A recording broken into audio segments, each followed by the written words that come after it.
Hello, the internet. I'm your narrator, Elephant Bear, and I... Hang on, is my head on backwards? This clearly isn't right. Cut away, let me deal with this.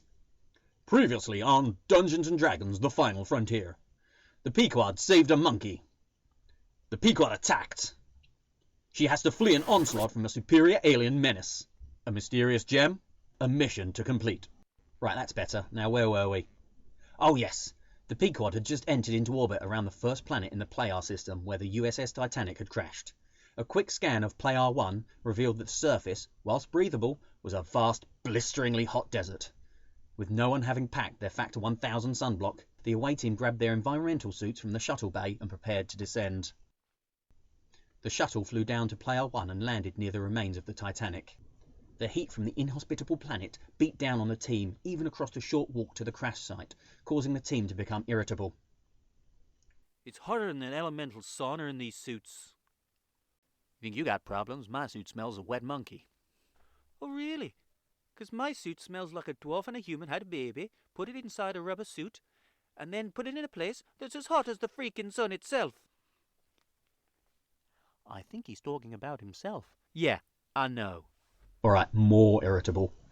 With little difficulty, Niles, the engineer, could see that the Titanic's dark matter engine core had gone critical, which caused it to explode and scuttle the ship here on Playa 1. The core of the dark matter engine is a fragile thing, and to function it requires numerous unstable void crystals which are mined from the epicenters of black holes. Searching the inside of the wreckage, the team find the remains of a firefight, but no bodies belonging to any enemy combatants. Niles checked the dark matter engine core and is surprised to find another of the mysterious gems. Whatever the Wraith were trying to do to the Pequod was evidently not an isolated incident.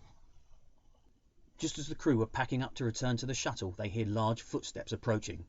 Boom, boom, boom.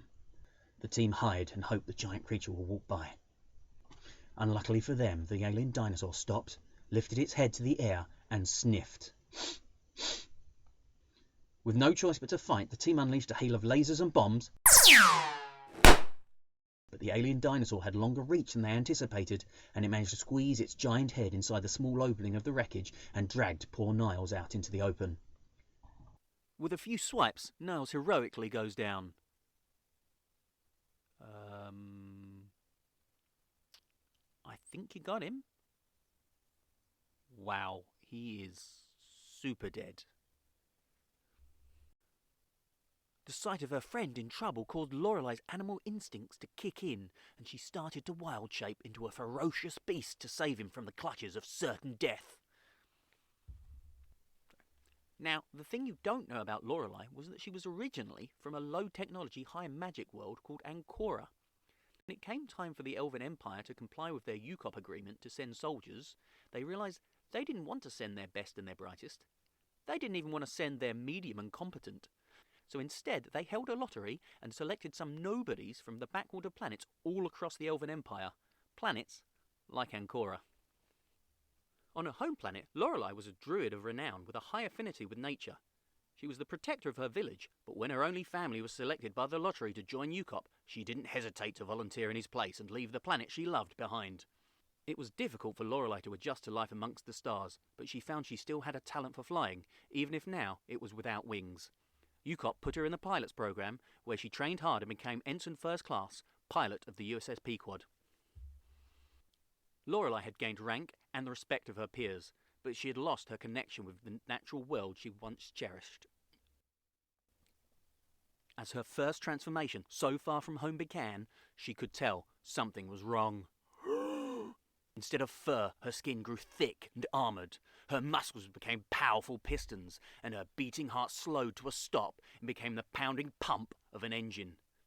She had lost her connection to nature and become a technological monstrosity, a robotic powerhouse, a kangaroo bot. No time to adjust to her new form, Lorelei bounded out of the wreckage, and in one massive kick, whoop-ah! She sent the dinosaur flying. This allowed Dr. Kashir to run out and save Niall's life. Again. Wounded and shaken, the team limped back to the shuttle and returned to the Pequod.